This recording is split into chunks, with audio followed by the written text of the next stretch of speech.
नमस्कार विद्यार्थियों। आज हम अध्याय 2 का पार्ट 2 लेकर आए हैं। फर्स्ट पार्ट में अपन ने पढ़ा था कि भाई भूमि की संरचना किस प्रकार से हुई है, कौन भूस्थलाकृति किस प्रकार से इनका निर्माण हुआ है। तो इसमें सर्वप्रथम अपन भारत के भौगोलिक स्वरूप के बारे में पढ़ा था कि भाई भारत के भौगोलिक स्वरूप को 6 भागों में विभक्त किया गया है। हिमालय पर्वत श्रृंखला, उत्तरी मैदान, प्रायद्वीपीय पठार, भारतीय मरुस्थल, तटीय मैदान, द्वीप समूह। अब आज अपन इसका पहला पॉइंट हिमालय पर्वत, इसके बारे में अध्ययन करेंगे। भारत की उत्तरी सीमा पर विस्तृत हिमालय भूगर्भीय रूप में युवा एवं बनावट की दृष्टि से वलित पर्वत श्रृंखला है। ये पर्वत श्रृंखलाएं पश्चिम से पूर्व दिशा में सिंधु से लेकर ब्रह्मपुत्र तक फैली है। हिमालय विश्व की सबसे ऊंची पर्वत श्रेणी है और ये अत्यधिक असम अवरोधों में से एक है। 2400 किलोमीटर की लंबाई में फैले एक अर्धवर्त का निर्माण करते हैं। इसकी चौड़ाई कश्मीर में 400 किलोमीटर एवं अरुणाचल में 150 किलोमीटर है। अब देखो, ये आपके भारत का जो नक्शा है उसमें हिमालय पर्वत की स्थिति दिखा रखी है आपको। तो हिमालय पर्वतमाला है वो यहाँ से लगाकर ये यहाँ तक, ठीक है ना, और कुछ हिस्सा ये यहाँ पर भी है। तो ये आपके हिमालय की पूरी स्थिति है। अर्ध गोलाकार, मतलब आधा चांद की तरह ही है, आपको दिख रहा है स्थिति इसकी।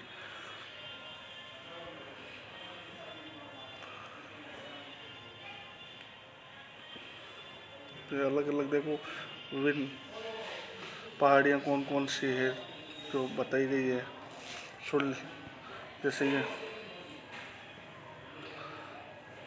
जैसे ऊपर से अपन शुरू करते हैं। ऊपर हिंदुकुश, पामीर, ग्रंथीर, कुनलून श्रेणी, सुलेमान श्रेणी, नीचे इसके नीचे आप लोग देखो विंध्य श्रेणी है ना, सतपुड़ा श्रेणी वगैरह वगैरह सारी पहाड़ियों के बारे में आया है। बाकी उपेक्षा पूर्व बाकी ऊंचाई में अधिक विविधता पाई जाती है। अपने पूरे देशांतरीय विस्तार के साथ हिमालय को 3 भागों में बांटा जा सकता है। अंडरलाइन कर लो बेटा, कई बार प्रश्न आता है हिमालय के उपभागों का वर्णन करो। तो हिमालय को 3 भागों में बांटा जा सकता है। सबसे उत्तरी भाग में स्थित श्रृंखला को महान या आंतरिक हिमालय या हिमाद्री कहते हैं। ये सबसे अधिक सतत श्रृंखला है जिसमें 6000 मीटर की औसत ऊंचाई वाले सर्वाधिक ऊंचे शिखर है। इसमें हिमालय के सभी प्रमुख शिखर हैं। अब हिमालय के कुछ जो पर्वत शिखर है उनके बारे में यहाँ दिया गया है कि माउंट एवरेस्ट है वो सबसे ऊंचा है, इसकी ऊंचाई 8848 है। फिर कंचनजुंगा जो भारत में है इसकी 8598 है, ठीक है ना। फिर भारत के अंदर उसके बाद में आप लोग देखो नंदा देवी, ये भी भारत में है। फिर कामेट, ये भी भारत में है। नामचा बरुआ, ये भी भारत में है। तो ये 3-4 जो हिमालय की ऊंची चोटियाँ हैं ये अपने भारत में स्थित है। महान हिमालय के वलय की प्रकृति असीमित है। हिमालय के इस भाग को क्रोड ग्रेनाइट का बना है। यह श्रृंखला हमेशा बर्फ से ढकी रहती है। तो अत्यधिक ऊंचाई के कारण यहाँ पर हमेशा वर्ष भर बर्फ रहता है और इसी से साल भर बहने वाली, मतलब सदावाहिनी नदियों का निर्माण होता है। बहुत सारी हिमानियों का प्रवाह होता है। हिमाद्री के दक्षिण में स्थित श्रृंखला सबसे अधिक असम है। असम मतलब एक समान नहीं है, एवं हिमाचल या निम्न हिमालय के नाम से जानी जाती है। इन श्रृंखलाओं का निर्माण मुख्यतः अत्यधिक संपीड़न तथा परिवर्तित शैलों से हुआ है। इसकी ऊंचाई 3700 मीटर से 4500 मीटर के बीच तथा औसत ऊंचाई चौड़ाई 50 किलोमीटर है। जबकि पीर पंजाल श्रृंखला सबसे लंबी तथा सबसे महत्वपूर्ण श्रृंखला है। धौलाधर एवं महाभारत श्रृंखलाएं भी महत्वपूर्ण है। इसी श्रृंखला में कश्मीर की घाटी तथा हिमाचल के कांगड़ा एवं कुल्लू की घाटियां स्थित है। इस क्षेत्र को पहाड़ी नगरों के लिए जाना जाता है। हिमालय की सबसे बाहरी श्रृंखला को शिवालिक की कहा जाता है। इसकी चौड़ाई 10 से 15 किलोमीटर है तथा ऊंचाई 900 से 1100 मीटर के बीच में है। ये श्रृंखलाएं उत्तर में स्थित मुख्य हिमालय की श्रृंखलाओं से नदियों द्वारा लाई गई असंपीड़ित अवसादों से बनी है। ये घाटियाँ बजरी तथा जलोढ़ की मोटी परतों से ढकी हुई है। निम्न हिमालय तथा शिवालिक के बीच स्थित लंबवत घाटी को दून के नाम से जाना जाता है।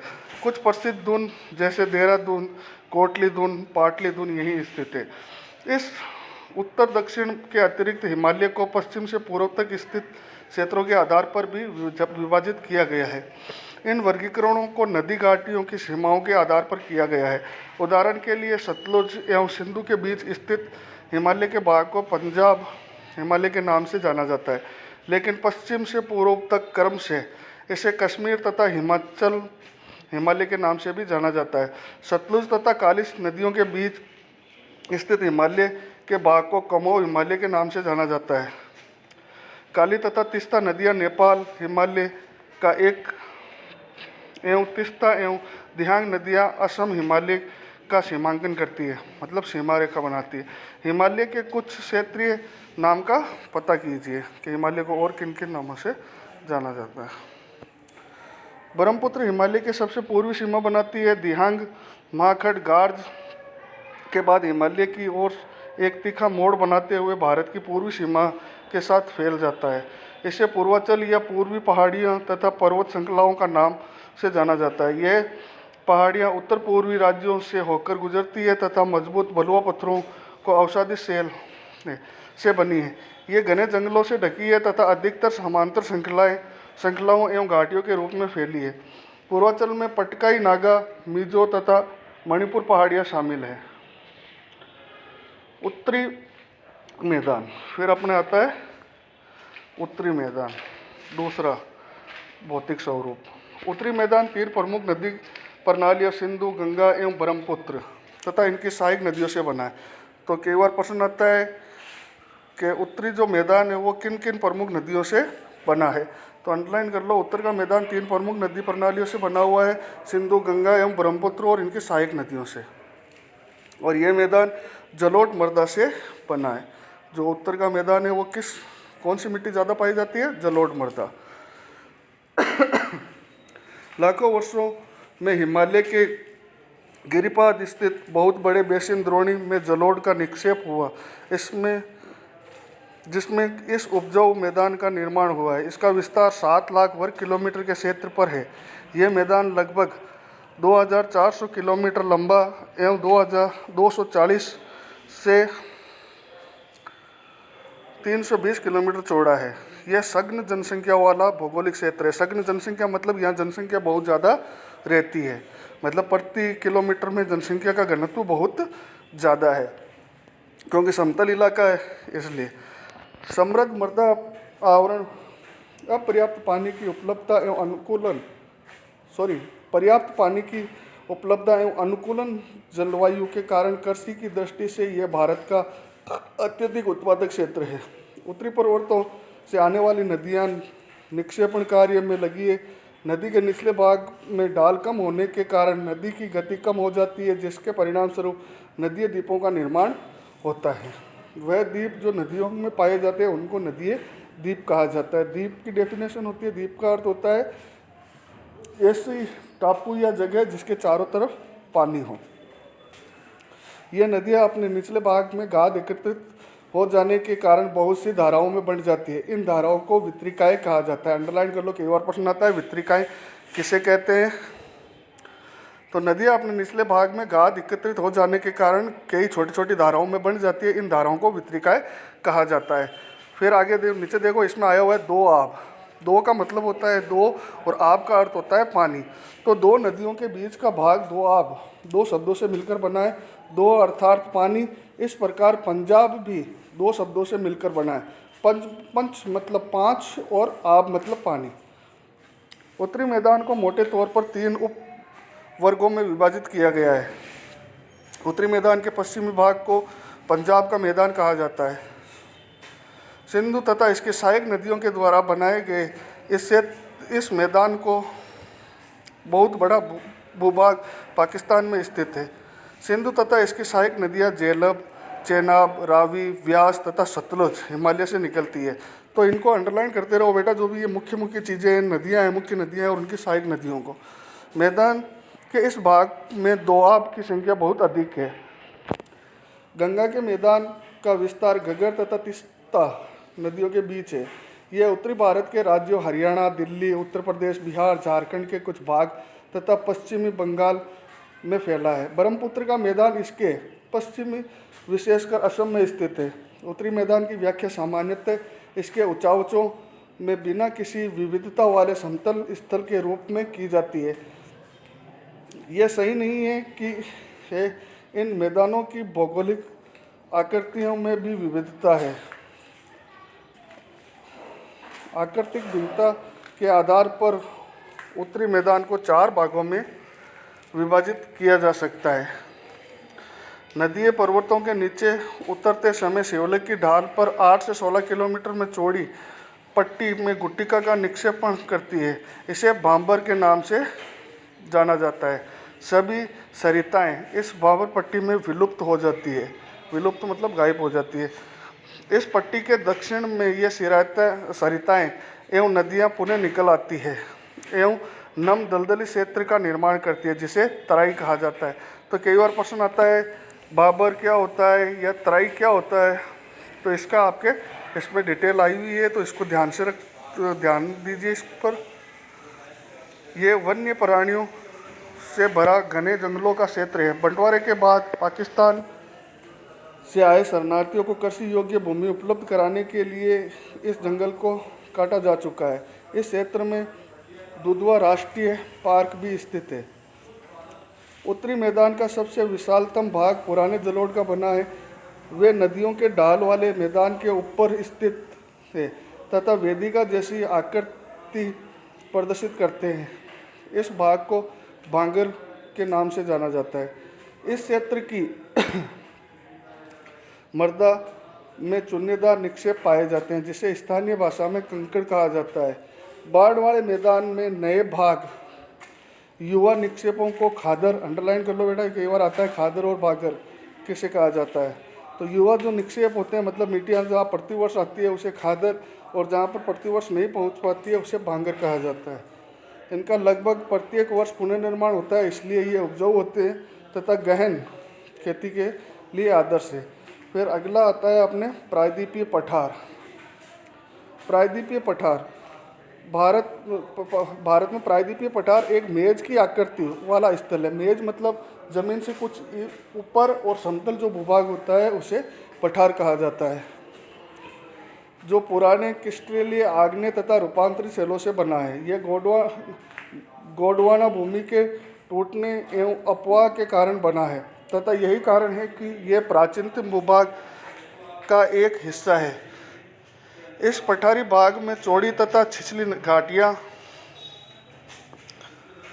एवं गोलाकार पहाड़ियाँ हैं। इस पठार के 2 मुख्य भाग हैं, मध्य उच्च भूमि एवं दक्कन का पठार। नर्मदा नदी के उत्तर में प्रायद्वीपीय पठार का वह भाग है जो कि मालवा के पठार के अधिकतर भाग पर फैला है, उसे मध्य उच्च भूमि के नाम से जाना जाता है। विंध्य श्रृंखला दक्षिण के मध्य उच्च भूमि तथा उत्तर पश्चिम में अरावली से घिरी है। पश्चिम में यह धीरे धीरे राजस्थान के भलोई तथा पथरीले मरुस्थल में मिल जाती है। इस क्षेत्र में बहने वाली नदियां चंबल, सिंध, बेतवा तथा केन दक्षिण पश्चिम से उत्तर पूर्व की तरफ बहती है। इस प्रकार वे इस क्षेत्र के ढाल को दर्शाती है। मध्य उच्च भूमि पश्चिम में चौड़ी लेकिन पूर्व में संकीर्ण है, मतलब संकरीय है। इस पठार के पूर्वी विस्तार को स्थानीय रूप में बुंदेलखंड तथा बघेलखंड के नाम से जाना जाता है। इसके और पूर्व के विस्तार को दामोदर नदी द्वारा अपवाहित छोटा नागपुर पठार दर्शाता है। दक्षिण का पठार एक त्रिभुजाकार भूभाग है, मतलब त्रिभुज की आकृति के समान है, जो नर्मदा नदी के दक्षिण में स्थित है। उत्तर में इसके चौड़े आधार पर सतपुड़ा की श्रृंखला है, जबकि महादेवी, कैमूर की पहाड़ी तथा मैकाल श्रृंखला इसके पूर्वी विस्तार है। भारत के भौतिक मानचित्र पर इन पहाड़ियों एवं श्रृंखलाओं में स्थिति को ज्ञात करें। दक्षिण का पठार पश्चिम में ऊंचा तथा पूर्व की ओर कम ढाल वाला है। इस पठार का एक भाग उत्तर पूर्व में भी देखा जाता है, जिसे स्थानीय रूप में मेघालय, कार्बी एंगलोंग पठार तथा उत्तर कचार पहाड़ी के नाम से जाना जाता है। यह एक भ्रंश के द्वारा छोटा नागपुर पठार से अलग हो गया है। पश्चिम से पूर्व की ओर तीन महत्वपूर्ण श्रृंखलाएं गारो, खासी तथा जयंतिया है। दक्षिण के पठार के पूर्वी एवं पश्चिमी सिरे पर क्रम से पूर्वी तथा पश्चिमी घाट स्थित है। पश्चिमी घाट पश्चिमी तट के समानांतर स्थित है। वे सतत मतलब लगातार तथा उन्हें केवल दर्रों के द्वारा ही पार किया जा सकता है। भारत के भौतिक मानचित्र में थाल घाट, भोर घाट तथा पाल घाट की स्थिति ज्ञात करें। पश्चिमी घाट पूर्वी घाट की अपेक्षा ऊंचे हैं। पूर्वी घाट में 600 मीटर की औसत ऊंचाई की तुलना में पश्चिमी घाट की ऊंचाई 900 से 1600 मीटर है। पूर्वी घाट का विस्तार महानदी घाटी से दक्षिण में नीलगिरी तक है। पूर्वी घाट का विस्तार सतत नहीं है, ये अनियमित है एवं बंगाल की खाड़ी में गिरने वाली नदियों ने इनको काट दिया है। पश्चिमी घाट में पर्वतीय वर्षा होती है। यह वर्षा घाट के पश्चिमी ढाल पर आर्द्र हवा से टकराकर ऊपर उठने के कारण होती है। पश्चिमी घाट को विभिन्न स्थानीय नामों से जाना जाता है। पश्चिमी घाट की ऊंचाई उत्तर से दक्षिण की ओर बढ़ती जाती है। इस भाग के शिखर ऊंचे हैं, जैसे अन्नाई मुड्डी 2695 मीटर तथा डोडा बेटा 2633 मीटर। पूर्वी घाट का सबसे ऊंचा शिखर महेंद्रगिरी है, जो 1500 मीटर है। पूर्वी घाट के दक्षिण पश्चिम में शेवराई तथा जावेड़ी की पहाड़ियाँ स्थित है। उडम मंडलम, जिसे ऊटी के नाम से भी जाना जाता है, तथा कोडिकनाल जैसी प्रसिद्ध पहाड़ी नगरों की स्थिति मानचित्र पर आपको ज्ञात करनी है। प्रायद्वीपीय पठार की एक विशेषता यहाँ पाई जाने वाली काली मृदा है। तो प्रायद्वीपीय पठार में वो काली मिट्टी पाई जाती है, जिससे दक्कन ट्रेप के नाम से जाना जाता है। इसका उपनाम क्या है? दक्कन ट्रेप। इसकी उत्पत्ति ज्वालामुखी से हुई है। तो ज्वालामुखी से इसकी उत्पत्ति हुई है, इसीलिए यहाँ पर कौन सी मिट्टी पाई जाती है? काली मिट्टी पाई जाती है। इसके शैल आग्नेय है। वास्तव में इन शैलों का समय के साथ अपरदन हुआ है, जिससे काली मृदा का निर्माण हुआ है। अरावली की पहाड़ियाँ प्रायद्वीपीय पठार के पश्चिम एवं उत्तरी पश्चिम किनारे पर स्थित है। ये बहुत अधिक अपर्दित एवं खंडित पहाड़ियाँ हैं। ये गुजरात से लेकर दिल्ली तक, दक्षिण पश्चिम तक, उत्तर पूर्व दिशा में फैली है। धन्यवाद। इसके बाद में अपन इसके बाकी के जो भौतिक स्वरूप है उनके बारे में पढ़ेंगे। थार का मरुस्थल, तटीय मैदान और द्वीप समूह। धन्यवाद।